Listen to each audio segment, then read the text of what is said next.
ओम श्री गुरुवे नमः।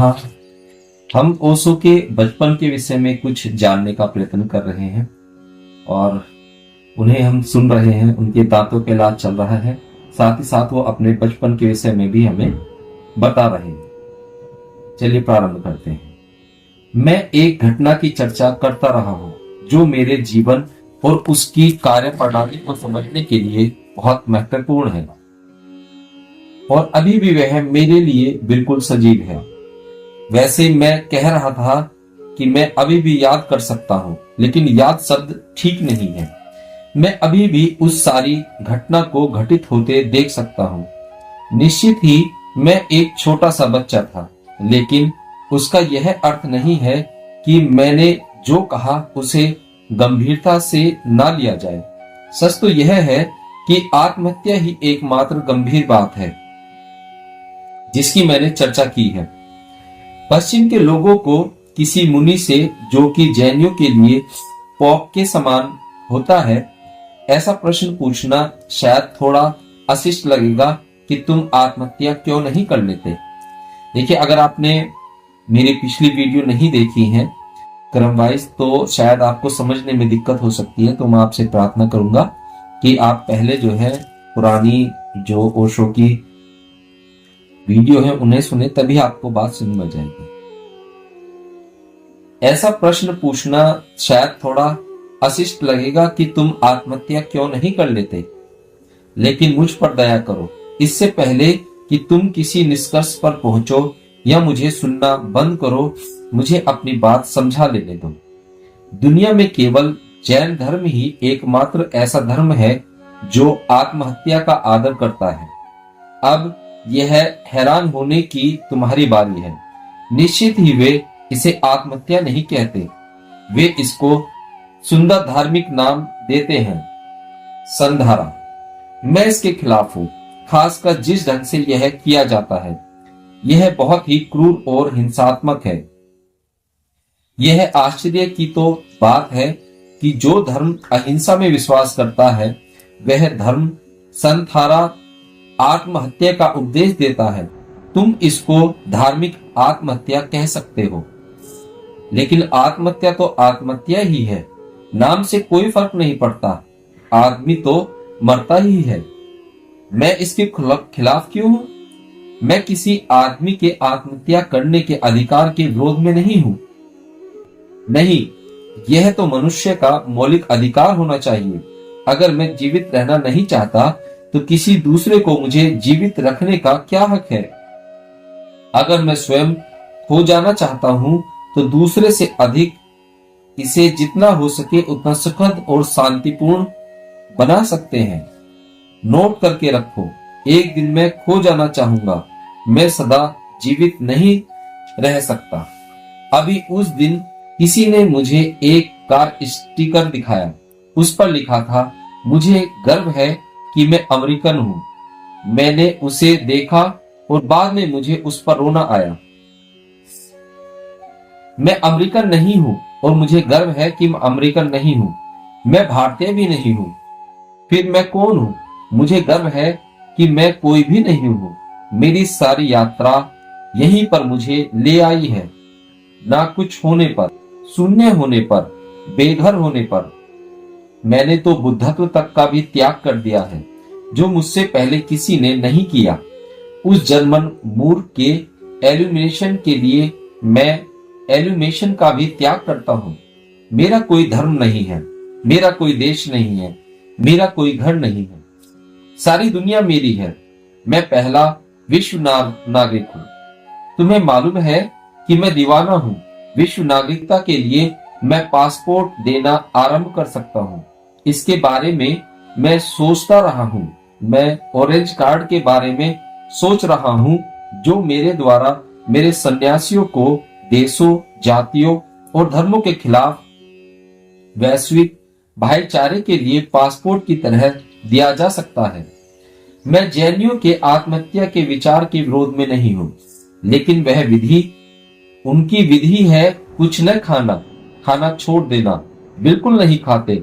इस प्रकार बेचारे आदमी को मरने में करीब करीब 90 दिन लगते हैं। यह यातना है, सताना है। तुम इसे और नहीं सुधार सकते।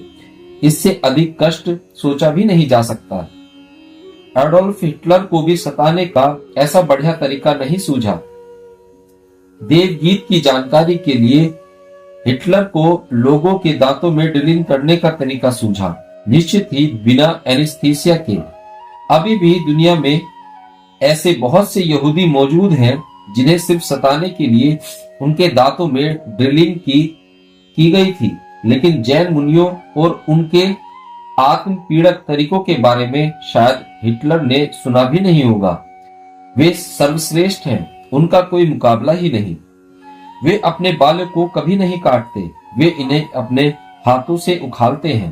देखो कितना बढ़िया तरीका है। हर साल जैन मुनि अपने बालों को उखालता है। मूंछ और दाढ़ी और शरीर के सभी बालों को अपने हाथों से उखाड़ता है। वे कोई भी यंत्र के टेक्नोलॉजी के खिलाफ हैं और वे इसे तर्क कहते हैं, किसी बात के तार्किक अंत तक आना जाना। अगर तुम उस तरह का उपयोग करो तो वह टेक्नोलॉजी है। तुम्हें पता था यह? क्या तुमने कभी सोचा कि उस तरह भी टेक्नोलॉजी की चीज है? यहाँ तक कि ये तथाकथित पर्यावरण के हिमायती भी अपनी दाढ़ी बनाते रहते हैं, बिना यह जाने कि वे प्रकृति के विरुद्ध एक अपराध कर रहे हैं। जैन मुनि अपने बाल उखाड़ते हैं और चुपचाप, एकांत नहीं, क्योंकि एकांत तो उन्हें कभी मिलता ही नहीं। कोई भी बात गुप्त न रखना, पूरी तरह से सार्वजनिक होना अपने आप को सताने का हिस्सा है। वे बाजार में नग्न खड़े होकर अपने बाल उखाड़ते हैं। भीड़ निश्चित ही ताली बजा बजा कर सराहना करती है और जैन, यद्यपि उनको बड़ी हमदर्दी अनुभव होती है, तुम उनकी आंखों में आंसू भी देख सकते हो। अचेतन में उन्हें भी बड़ा मजा आता है और बिना टिकट, बिना पैसे के। मुझे ऐसी बातों से नफरत है, घृणा है, मैं उनके खिलाफ हूँ। बिना कुछ खाए पिए सांथारा या आत्महत्या करने का मतलब कुछ और नहीं बल्कि आत्म पीड़ा की एक लंबी प्रक्रिया है। मैं इसका पक्ष नहीं ले सकता, लेकिन मैं मरने की स्वतंत्रता के पूरी तरह से समर्थन में हूँ। मैं इसे जन्मसिद्ध अधिकार मानता हूँ और देर अबेर दुनिया के सब सिद्धांतों में यह लिखा जाएगा, लिखना ही पड़ेगा कि मरना मनुष्य का बुनियादी जन्मसिद्ध अधिकार है। यह अपराध नहीं है, लेकिन किसी को भी या स्वयं को कष्ट पहुंचाना, सताना एक अपराध है। इसके साथ तुम समझ पाओगे कि मैं कोई अपमानजनक, कोई अशिष्ट व्यवहार नहीं कर रहा था। मैं बहुत ही संगत, प्रासंगिक प्रश्न पूछ रहा था। उस दिन से मैंने जीवन भर के लिए सब प्रकार की मूर्खताओं, बेवकूफियों, अंधविश्वासों, संक्षिप्त में धार्मिक कचरा, बुलशिट के खिलाफ झगड़ा किया। बुलशिट बहुत अच्छा शब्द है, संक्षिप्त में बहुत कुछ कह देता है। उस दिन मैंने अपना जीवन एक खेल विद्रोही की तरह शुरू किया और मैं अपनी अंतिम सांस तक विद्रोही बना रहूंगा, या शायद इसके बाद भी। इसे पता है, जब मेरे पास शरीर नहीं होगा तो मेरे पास मेरे प्रेमियों के हजारों शरीर होंगे। मैं उन्हें उकसा सकता हूँ और तुम जानते हो कि मैं बहकाने वाला हूँ। आने वाली सदियों तक मैं उनके दिमाग में विचार डाल सकता हूँ। ठीक वही मैं करने वाला हूँ। इस शरीर की मृत्यु के साथ मेरा विद्रोह नहीं मर सकता। मेरी क्रांति और भी अधिक तीव्रता से चलती रहेगी, क्योंकि तब इसे आगे बढ़ाने के लिए अनेक शरीर होंगे, अनगिनत हाथ होंगे और बहुत आवाजें होंगी। वह दिन बहुत महत्वपूर्ण था, ऐतिहासिक रूप से महत्वपूर्ण था। उस दिन के साथ मैंने हमेशा उस दिन को याद किया है जब जीसस ने यहूदियों के मंदिर में राबियों से बहस की थी। वे मुझसे कुछ बड़े थे, शायद 8 या 9 साल बड़े। उन्होंने जिस प्रकार से बहस की, उनके समस्त जीवन प्रवाह को निर्धारित किया। मुझे जैन मुनि का नाम याद नहीं, शायद उनका नाम शांति सागर था। निश्चित ही वह शांति का सागर नहीं थे, इसलिए उनका नाम तक मैं भूल गया। वह सिर्फ एक गंदा डबरा था, आनंद, शांति या मौन का सागर नहीं। और निश्चित ही उसके भीतर कोई शांति नहीं थी, क्योंकि वह बहुत गुस्सा हो गया था। शांति के बहुत से अर्थ हो सकते हैं। इसका अर्थ हो सकता है शांति, इसका अर्थ हो सकता है मौन। ये दो बुनियादी अर्थ हैं। इसमें दोनों ही नहीं थे। न तो वह शांत था और न ही मौन था। बिल्कुल भी नहीं। न ही तुम कह सकते थे कि उसमें कोई तूफान न था, क्योंकि वह इतना क्रोधित हो गया था कि उसने चिल्लाकर मुझे बैठ जाने को कहा। मैंने कहा, मुझे अपने ही घर में बैठ जाने के लिए कोई नहीं कह सकता। हाँ, मैं आपको जाने के लिए कह सकता हूँ, लेकिन आप मुझे बैठ जाने के लिए नहीं कह सकते। पर मैं आपको जाने के लिए नहीं कहूंगा, क्योंकि मुझे अभी कुछ और प्रश्न पूछने हैं। कृपया नाराज ना हो। याद रखें, आपका नाम शांति सागर, शांति और मौन के सागर। आप छोटे तालाब हो सकते थे, और एक छोटे बच्चे से इतना परेशान मत होइए। वे शांत थे कि नहीं, इसकी फिक्र किए बिना मैंने अपनी नानी से पूछा, तो इस बातचीत को सुनकर खूब हंस रही थी। आप क्या कहती हैं नानी? क्या मुझे इनसे और प्रश्न पूछने चाहिए या इन्हें अपने घर से जाने के लिए कहूं? निश्चित ही मेरे नाना से नहीं पूछा, क्योंकि यह आदमी उनका गुरु था। मेरी नानी ने कहा, तुम जो पूछना चाहो पूछ सकते हो, और अगर वे उत्तर न दे सके तो दरवाजा खुला है, वे जा सकते हैं। यही वह महिला थी जिन्हें मैंने प्रेम किया। यही वह महिला थी जिन्होंने मुझे विद्रोही बनाया। यहाँ तक कि मेरे नाना भी भौचक्के रह गए कि इस प्रकार उन्होंने मेरा साथ दिया। वह तथाकथित शांति सागर तुरंत चुप हो गए। जिस क्षण उसने देखा कि मेरी नानी मेरे पक्ष ले रही है, केवल वे ही नहीं, सारे गांव के लोग तुरंत मेरे पक्ष में हो गए। बेचारा जैन मुनि बिल्कुल ही अकेला पड़ गया। मैंने उससे कुछ और प्रश्न पूछे। मैंने पूछा, आपने कहा किसी बात में तब तक विश्वास मत करो जब तक कि तुमने स्वयं उसका अनुभव न किया हो।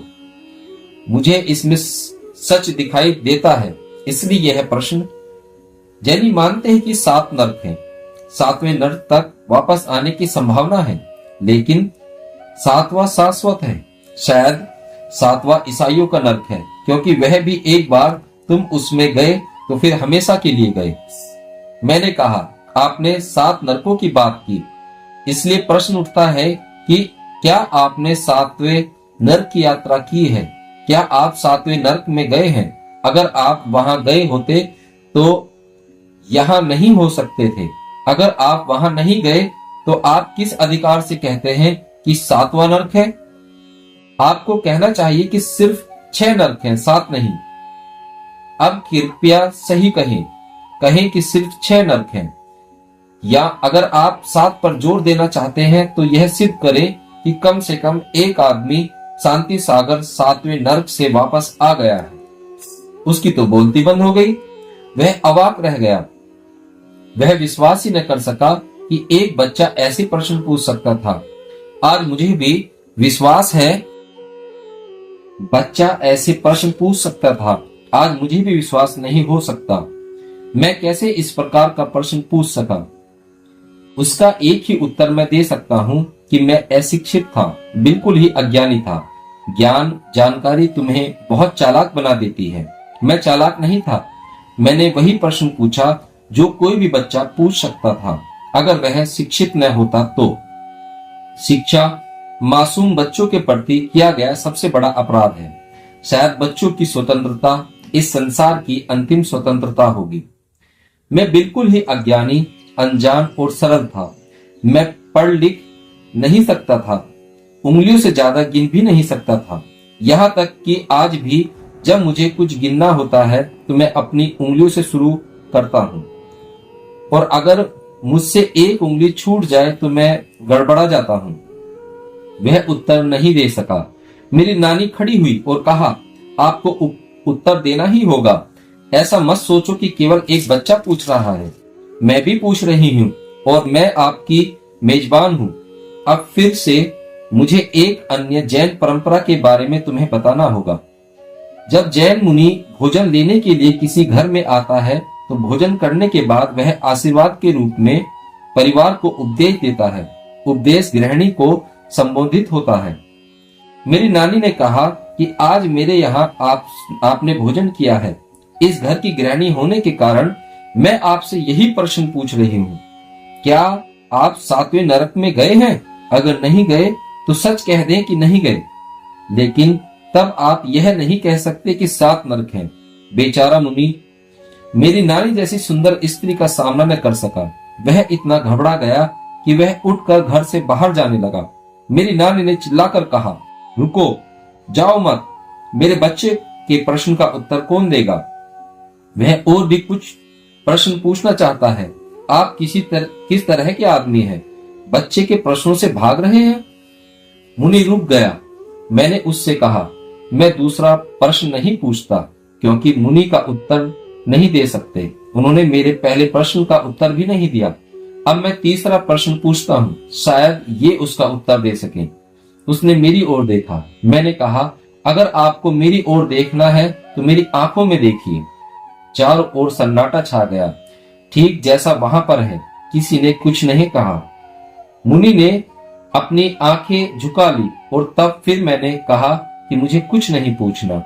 मेरे पहले 2 प्रश्नों का उत्तर नहीं दिया गया और तीसरा मैंने इसलिए नहीं पूछा क्योंकि मैं घर के मेहमान को लज्जित नहीं करना चाहता। मैं पीछे हटता हूँ और सच में ही वहां से चल दिया। और मुझे यह देखकर बड़ी खुशी हुई कि मेरी नानी भी मेरे पीछे पीछे चली आई। मेरे नाना ने उस मुनि को विदा किया, लेकिन जैसे ही वह घर से बाहर निकला, मेरे नाना तुरंत घर के भीतर आए और मेरी नानी से पूछा, तुम पागल हो गई हो क्या? पहले तो तुमने इस लड़के का साथ दिया जो जन्मजात मुसीबत खड़ी करने वाला लड़का है, और फिर तुम मेरे गुरु को बिना प्रणाम किए ही इसके साथ चली गई। मेरी नानी ने कहा, वह मेरे गुरु नहीं है, इसलिए मैंने कोई परवाह नहीं की। और जिसे तुम जन्मजात मुसीबत खड़ी करने वाला समझ रहे हो, वह तो अभी सिर्फ बीज है।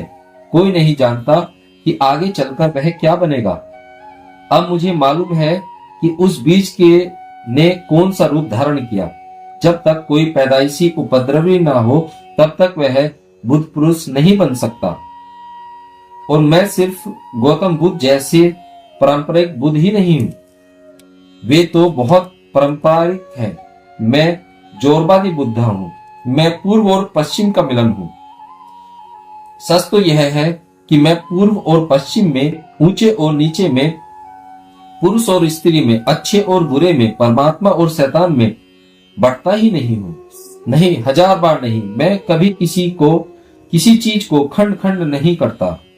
अभी तक जो खंड खंड किया गया है, मैं उसे मिलाता हूं। यही मेरा काम है।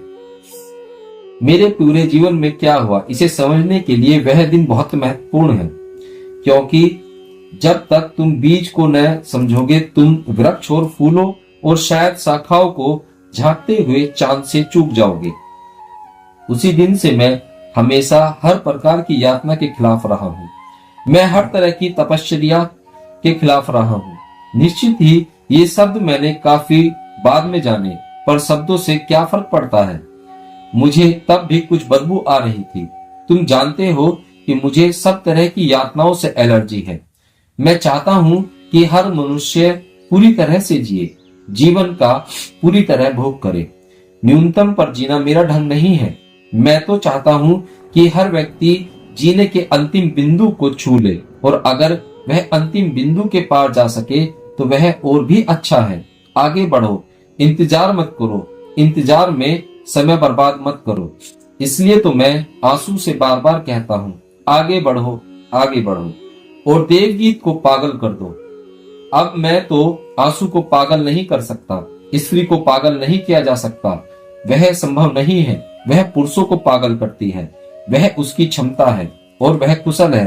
अगर कार में वह पीछे की सीट पर बैठी हो तो ड्राइवर को ड्राइव करेगी, बताती रहेगी और इस ओर उस ओर मुड़ो।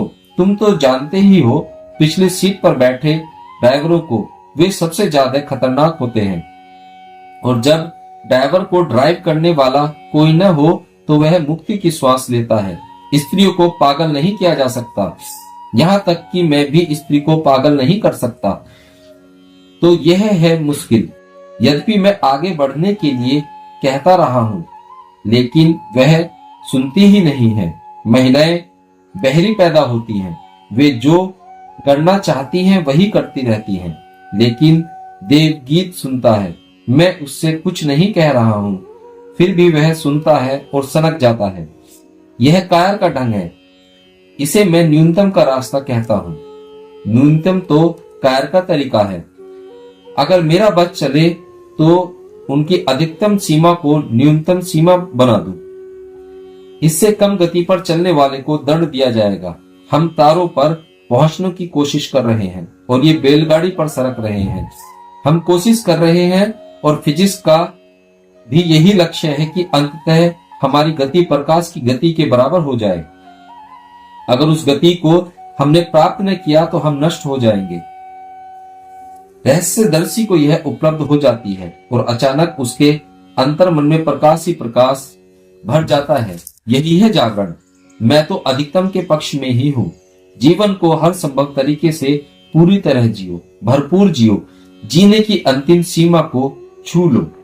अगर तुमने मरने का ही निश्चय कर लिया है तो तेजी से मरो, कायर की भांति मत मरो, अज्ञात में कूद जाओ। मैं जीवन को समाप्त कर देने के ख्याल के खिलाफ नहीं हूं। अगर कोई अपने जीवन का अंत कर देना चाहता है तो निश्चित ही यह उसका अधिकार है, लेकिन इसके लिए शरीर को लंबे समय तक पीड़ित करने और सताने के मैं बिल्कुल खिलाफ हूं। जब ये शांति सागर मरे तो उन्हें मरने के लिए 110 दिन तक भूखा रहना पड़ा। सामान्य स्वस्थ आदमी को 90 दिन तक भूखा रहने की क्षमता है। अगर वह असाधारण रूप से स्वस्थ है तो वह और भी अधिक दिन तक भूखा रह सकता है। तो याद रखो कि मैं उस आदमी के साथ कठोर नहीं था। उस संदर्भ में मेरा प्रश्न बिल्कुल उचित था, शायद और भी उचित था, क्योंकि वह उत्तर नहीं दे सका। और आश्चर्य है आज तुम्हें बताना कि वह सिर्फ मेरे प्रश्न पूछने की शुरुआत नहीं थी, बल्कि लोगों के उत्तर न देने की भी शुरुआत थी।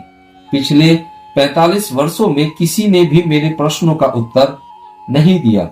मैं अनेक तथाकथित आध्यात्मिक लोगों से मिला हूं, लेकिन किसी ने कभी भी मेरे कोई भी प्रश्न का उत्तर नहीं दिया।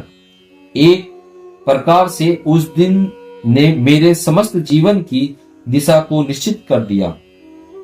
शांति सागर बहुत नाराज होकर गए, लेकिन मैं बहुत खुश था और मैंने इसे अपने नाना से छिपाया नहीं।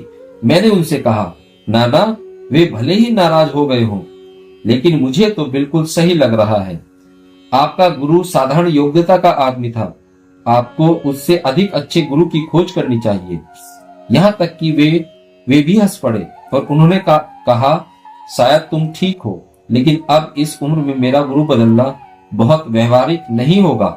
उन्होंने मेरी नानी से पूछा, क्यों, तुम्हारा क्या विचार है? मेरी नानी, जैसा कि वे स्पष्ट वक्ता थी, ने कहा, बदलने के लिए कभी देर नहीं होती। इसमें देर अबेर का कोई प्रश्न ही नहीं उठता। अब आप देखते हो कि आपने जो चुना है वह सही नहीं है, तो इसे बदल डालो। जितना जल्दी करो उतना अच्छा, क्योंकि अब तुम बूढ़े हो रहे हो। ऐसा मत कहो कि मैं बूढ़ा हो रहा हूं, इसलिए बदल नहीं सकता। एक युवक ने बदले तो चलेगा, लेकिन बूढ़ा आदमी ऐसा नहीं कह सकता। और तुम काफी बूढ़े हो गए हो। और बस कुछ वर्ष बाद ही वे गुजर गए, लेकिन वे अपना गुरु बदलने का साहस न कर सके। वे उसी पुरानी दीख पर चलते रहे। मेरी नानी उनको टोकती और कहती कि कब तक तुम अपने गुरु तथा अपने ढंग को बदलोगे? नाना कहते, हाँ, बदलूंगा। एक दिन मेरी नानी ने कहा, बंद करो यह सब बकवास। अगर कोई अभी नहीं बदलता तो वह कभी नहीं बदलता।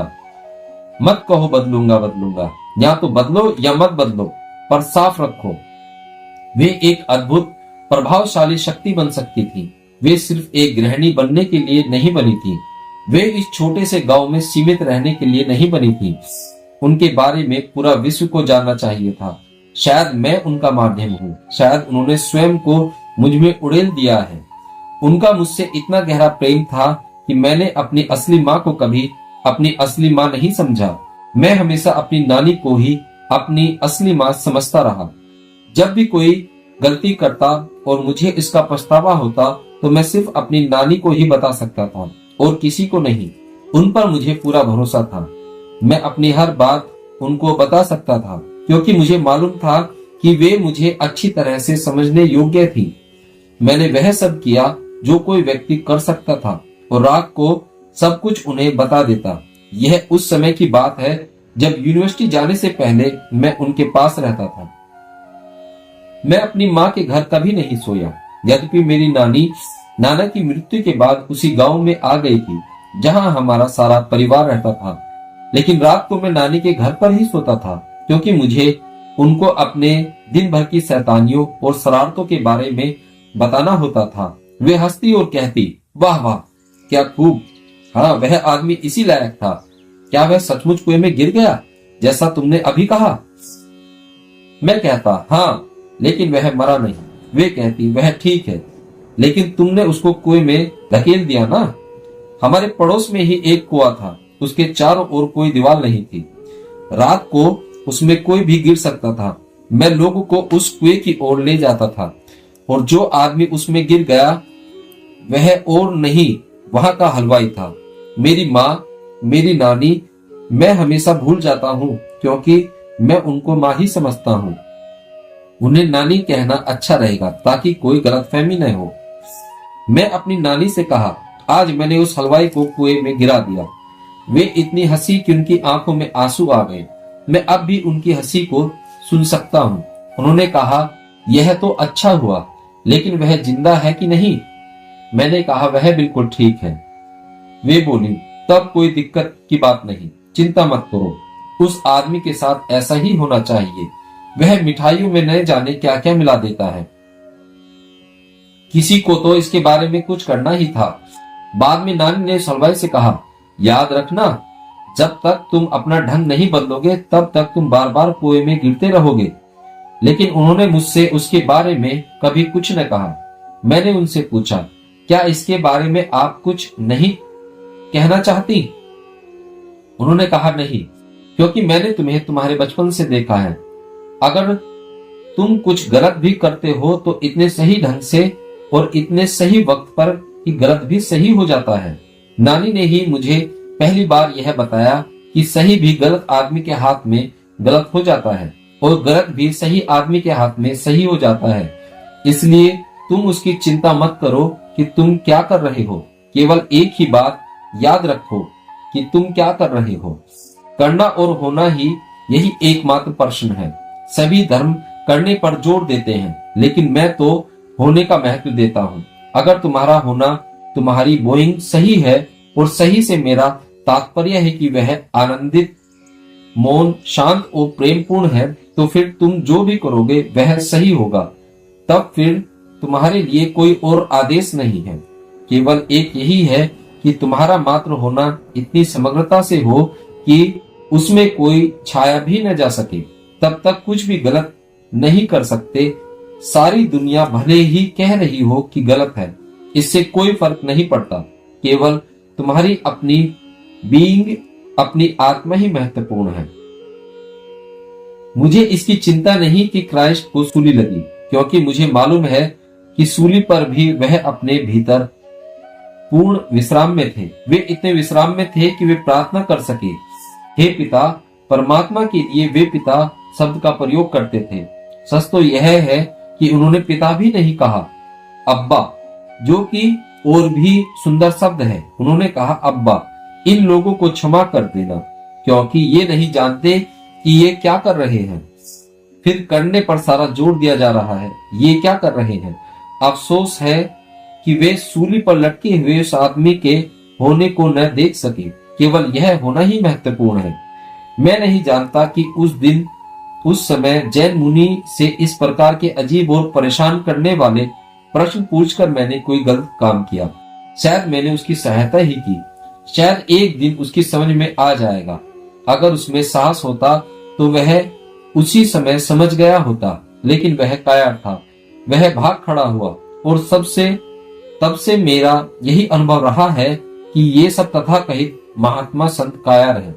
मैंने आज तक ऐसा महात्मा हिंदू, मुस्लिम, ईसाई और बौद्ध नहीं देखा जो कह सके कि सच में विद्रोही है।